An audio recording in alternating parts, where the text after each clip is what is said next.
Gold, trusted gold buyers. మీరు తాకట్టు పెట్టిన బంగారాన్ని విడిపించి ఈ రోజు ఉన్న మార్కెట్ ధరకు కొనబడను.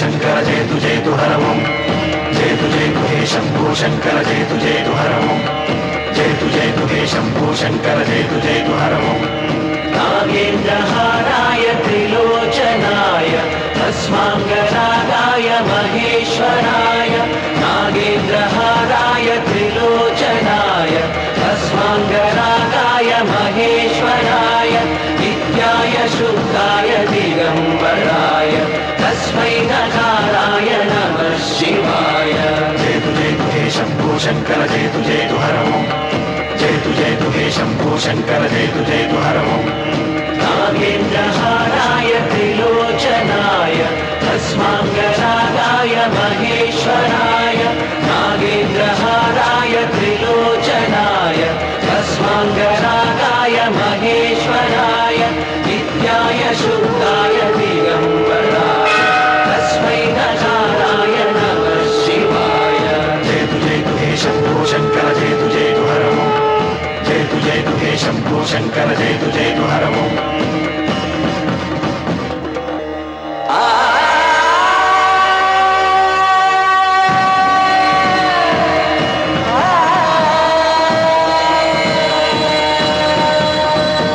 जय तु हे शंभो शंकर जय तु हर ओम जय तु हे शंभो शंकर ఆయన ఏదో చెప్పాలని చూశారు, చెప్పకుండానే వెళ్ళిపోయారు. ఇన్ని సంవత్సరాలుగా స్వామి శివుని తప్ప మానవుడిని కంటితో చూడలేదు. ఆయన మొట్టమొదటిసారిగా మీ కుటుంబం వంక చూశాడు. ఆ చూపుకు అర్థం ఏమిటో నాకు తెలియటం లేదు. నాకెందుకో భయం వేస్తోందమ్మా.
ఏం అర్థమే కావడం లేదా రావణ చౌదరి? నువ్వు చదివింది ఒక్కాకు తమలపాకు, నేను చదివింది 10 ఆకులు విస్తరాకు. నీకీ భూమి సిక్కనే కూడదు. సిక్కకుంటే నువ్వేం చేస్తావో నాకు తెలుసు. సుబ్బారాయుడికి చూపినట్టు తాళిబొట్టు చూపించి గబ్బు లేపుతావు, లేకుంటే ఫైల్ వారకు చేసినట్టు ఎముకల్లోకి సున్నం లేకుండా పిండి లేపుతావు. అదానికి నేనే ముందుగా కొట్టిన గాయం ఏడ ఉందో తెలియని కవుకు దెబ్బ. 30 ఎకరాల భూమి నిత్యాన్నదానం కోసం అమ్మవారి దేవళానికి రాసేసిన ఈ దేశంలో నేను పోయేదానికి యాకోర్టు లేదు. అదానికి దేవుని కోర్టుకు రాసినా నువ్వు వాటికి రాలేవు. నా 30 ఎకరాలు నాకు దక్కకున్నా పర్వాలేదు, నీకు దక్కకూడదు. నా పొలం ఆక్రమించుకుందామన్న అహంతో పొగురుతో ఇంటికొచ్చినావు. తల దించుకొని తిరిగి దారి పట్టాను. నీకీ భూమిలో చారుడు మట్టి గుడక దొరకదు రావుల చౌదరి. కావాలనుకుంటే గుప్పెడు బుద్ధ దొరుకుతాది. అది గుడక వాళ్ళ మధ్యలో కూర్చొని తింటే చెట్లుండోది నా దెబ్బ.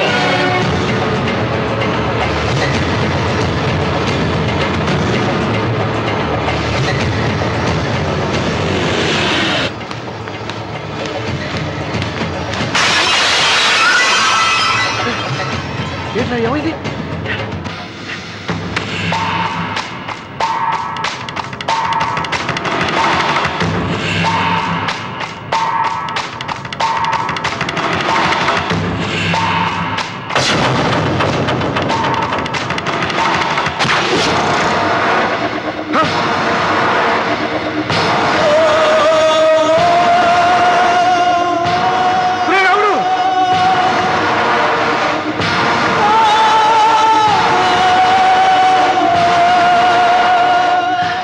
ఈ ఒంట్లో ఇంకా రక్తం ఉండగానే, ఈ ఊపిరి ఇంకా పీలుస్తూ ఉండగానే, ఈ గుండె ఇంకా కొట్టుకుంటూ ఉండగానే ఓటమి నా వీపు తట్టింది. ఈ రక్తం మొత్తం ఒంట్లోంచి పోవాలి. జ్ఞాపకం వెళ్ళిపో.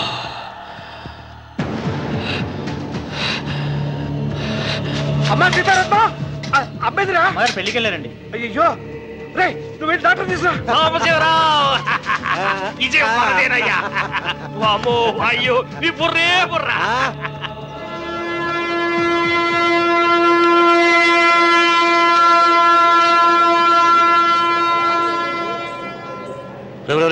ఏంట్రా కింద పడింది తింటున్నావు? రేపటి నుంచి మీరు కూడా ఇదే తినాలండి. ఎందుకురా? లేకపోతే ఏంటండి, పని ఏమైనా ప్రేమించగానే సరిపోలేదండి, వాళ్ళు అలవాటు కూడా నేర్చుకోవాలి. అందుకని రేపటి నుంచి చికెన్ నేను తింటాను, జొన్న రొట్టె కొట్టుకొని మీరు తినండి. రానవరం, ప్రేమకు పేదరికం అంటారు. ఆ అమ్మాయి కోసం నా ప్రాణాలనే ఇస్తాను. ఎరా పని మనిషిని ప్రేమించావా? అమ్మా అమ్మ, నీ దండం పెడతానే. పని మనిషిని కలుపుకులా తీసేయద్దు. ఆ అమ్మాయి నాకు ఇష్టం అమ్మా. అమ్మగారు, ప్రతి పెళ్లికి అబ్బాయి గారు తీసుకెళ్ళి వాళ్ళు ఎత్తి అక్షంతలు వేయించడమే కానీ ఆయన నెత్తి మీద అక్షంతలు ఎప్పుడు ఇస్తారండి? అసలు ముద్దుపేరు బెడకాయలో తయారవుతున్నాడు. అబ్బే, నేనండి. ఆ అమ్మాయి దేవురు ఆ విషయాలన్నీ నేను తర్వాత చెప్తాను కానీ అమ్మగారు, ఆ చేతుల మీద గారు నాకు కూడా పెళ్లి చేయండి. నీకు పెళ్ళా? అవునమ్మగారు, అబ్బాయి గారు పని అమ్మాయిని ప్రేమిస్తే నేను బాగా డబ్బులు ఉన్న అమ్మాయిని ప్రేమించారండి. అదిగో రైలు సిగ్నల్ ఇచ్చారండి. మీరు మా పెళ్లికి కూడా సిగ్నల్ ఇచ్చేస్తే. ఈ రోజు మీ ఇద్దరికి ఏమైందిరా? ప్రేమలో పడ్డాం. ఆ? నమస్కారం అండి, రండి.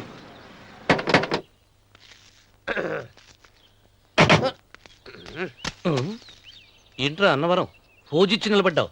అరటిగా లోపల తీసుకురా. నేను తీసుకురానండి. ఏ నన్ను తీసుకెళ్ళమంటావా? మీరు తీసుకెళ్తారో చేత లోపల పెట్టుకుంటారు, మీ ఇష్టం. ఏమైందిరా నీకు? ఏమైందంటారేంటండి? లోపల నా గుండెలకు వస్తున్న ఎంకం ఉందండి.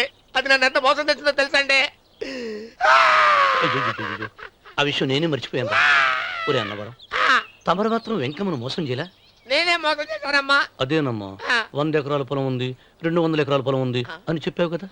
అందుకని నోరు మూసుకుని లోపలికి వచ్చి వెంకమ్మ నాకంటే ముందు నువ్వు పెళ్లి చేసుకో. ఆ తర్వాత రుక్మిణి నేను పెళ్లి చేసుకుంటా.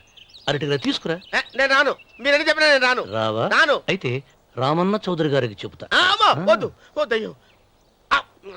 అమ్మా, తీసుకురా. నమస్కారం అండి.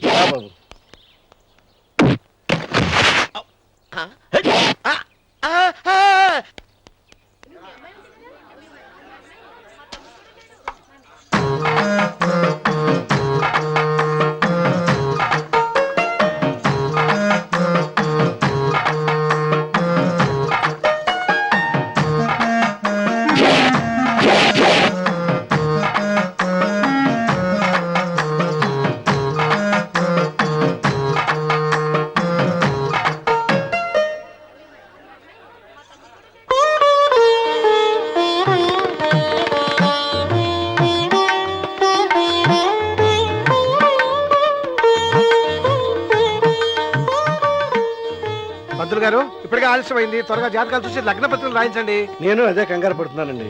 ఇప్పటికే ఆలస్యం అయిపోయింది, మంచి ముహూర్తం దాటిపోతుందేమోనని. మీరు మాత్రం ఏం చేస్తారండి? మీ ఊరు నుంచి బయలుదేరి రావాలంటే ఒకవైపు కొండ, ఇంకోవైపు చెరువు, మధ్యలో ఆలయం. ఆలయం లేకపోతే సమయానికి వచ్చి ఉండేవాళ్ళుగా. గాయం ఏడముందో తెలియని కవ్వకు దెబ్బ. 30 ఎకరాల భూమి నిత్యాన్నదానం కోసం అమ్మవారి దేవుడానికి రాసేసిన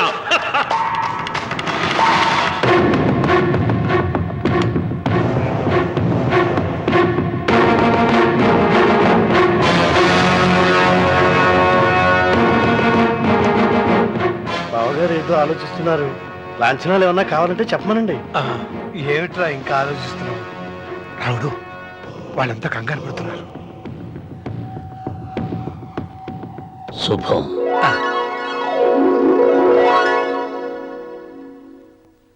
ఏం మాట్లాడుతున్నారు రావణ చౌదరి గారు? ఆలయం కూలగొట్టించి రొట్టేయించాలనా? ఇన్ని సంవత్సరాలుగా మన గ్రామం కుగ్రామంగా మిగిలిపోవటానికి రహదారి సదుపాయం లేకపోవడమే కారణం. ఇదిగో 6 మైళ్ళ పొడవున రోడ్డు వేయించడానికి ప్లాన్ సిద్ధం చేశాను. దీని మూలంగా నేను 120 ఎకరాల పొలాన్ని పోగొట్టుకుంటాను. అది సరేనండి, మరి ఆలయము? పదవిలో ఉన్న వాళ్ళు ఆలోచించవలసింది ఆలయాన్ని గురించి కాదు, ప్రజల శ్రేయస్సు గురించి. ఒక పక్క కొండ, ఇంకొక పక్క చెరువు, మధ్యలో ఆలయం. దాన్ని పడగొట్టకపోతే ఇంకో 6 మైళ్ళ దూరం ఎక్కువ పెరుగుతుంది. అది అమ్మవారి ఆలయము. నోరు లేని అమ్మవారి కంటే నోరున్న జనం గొప్పవాళ్ళు. రోడ్డు లేకపోబట్టే ఈ పల్లెలోని పేద ప్రజలు పండించుకున్న కూరగాయలు పట్టణానికి తీసుకెళ్లలేకపోతున్నారు. వాళ్ళ బాగు కోసం రోడ్డు వేయించి తీరుతాను. దానికోసం ఏమైనా చేస్తాను. ఏం చౌదరి గారు, మీ ఇంటి మొగల శివలింగం అన్నే ఉండాలా? దానికి దినాము పూజలు పురస్కారాలు జరుగుతాండాలా? అమ్మవారి దేవళం మాత్రం కూలగొట్టాలనా? మీరు మీ ఇంటి ముందున్న శివలింగాన్ని పీకి పారేయండి, అప్పుడు ఆయన ఒప్పుకుంటాడు. నువ్వు ఈ మాటను అంగీకరిస్తున్నావా? ఒప్పుకోండి సాంబశివరావు గారు, ఈయన శివలింగం జోలికి ఏమాత్రం పోతాడో నేను చూస్తాను. కానీ ఏమి, ముందు శివలింగం పడగొట్టరి, ఎరుక సిరి ఆలయం గోడ మీద పలుకు వెయ్యరి.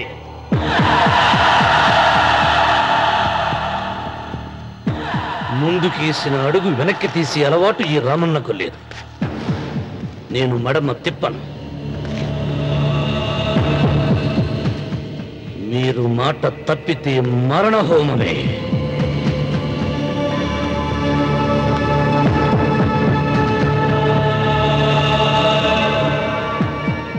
ఊపు చూస్తా ఉంటే శివలింగాన్ని పీకి పారేసెట్టే ఉండాడే.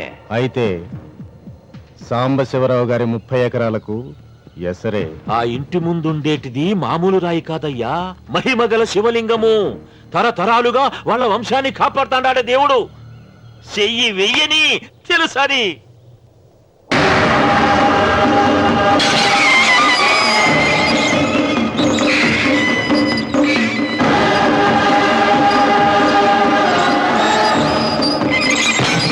త్వరగా పైన అయ్యగారు వీధి గుమ్మం నుంచి వస్తున్నారమ్మా. వీధి గుమ్మం నుంచి వస్తున్నారు. ఏయ్, ఆ నల్లరాయిని పెకిలించండి.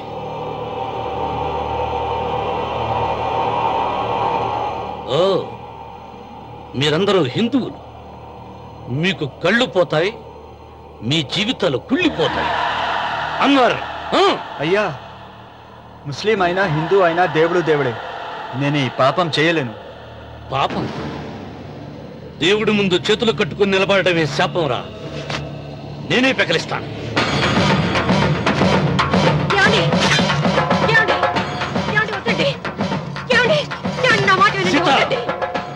ఉత్తమ జాతి స్త్రీ ఒక్కసారి కోరిక కోరుతుంది, రెండోసారి అడగకూడదు.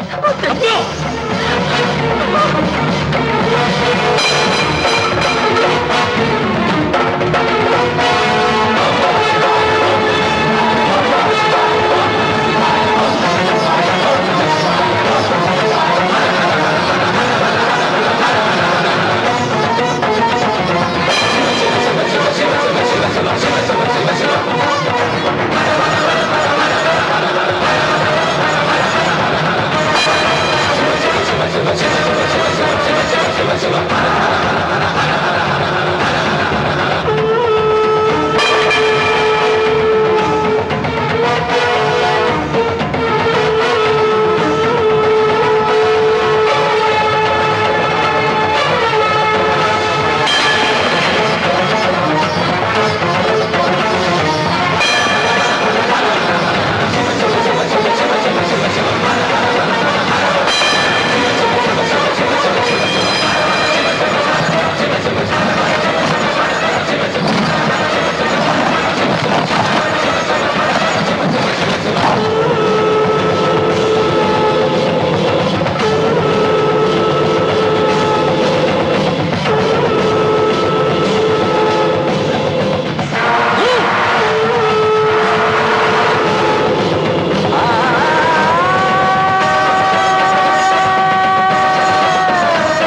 సోమన్న నీ తాత ముత్తాతల కాలం నుంచి ఉన్న స్వయంభూలింగాన్ని తీసేసి మహాపరాధం చేశావు. ఏ ఈశ్వరుడు నీ కుటుంబాన్ని వంశాన్ని 3 కళ్ళతో చల్లగా చూస్తున్నాడో ఆ శివుడికి నువ్వు కోపం తెప్పించావు. బాధ వేయించడానికి నువ్వే వడివిరా, భగవంతుడే వేయిస్తాడు. అమ్మవారి ఆలయాన్ని నువ్వు తాకలేవు. మళ్ళీ శివరాత్రి నాటికి నీ స్వహస్తాలతో నువ్వు ఆ స్వయంభూలింగాన్ని తీసుకొచ్చి యథాస్థానంలో ప్రతిష్ఠించకపోతే నీ వంశం నిర్వంశమైపోతుంది.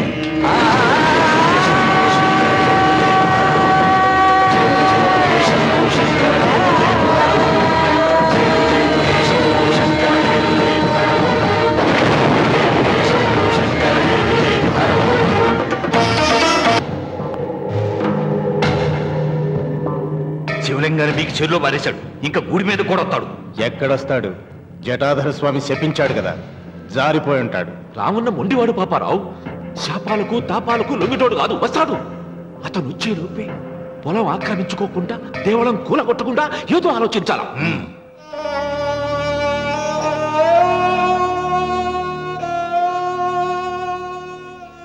అన్నయ్య, ఆయనతో మాట్లాడే ధైర్యం నాకు లేదు. నువ్వైనా మాట్లాడి మళ్ళీ శివలింగాన్ని ఇక్కడ ప్రతిష్ఠించమని చెప్పు. వాడిని గురించి నాకంటే నీకే బాగా తెలుసమ్మా. వాడు నా మాట వింటాం. నాకు భయంగా ఉందన్నయ్య. ఆపద ఏ వైపు నుంచి వస్తుందో ఏమిటో.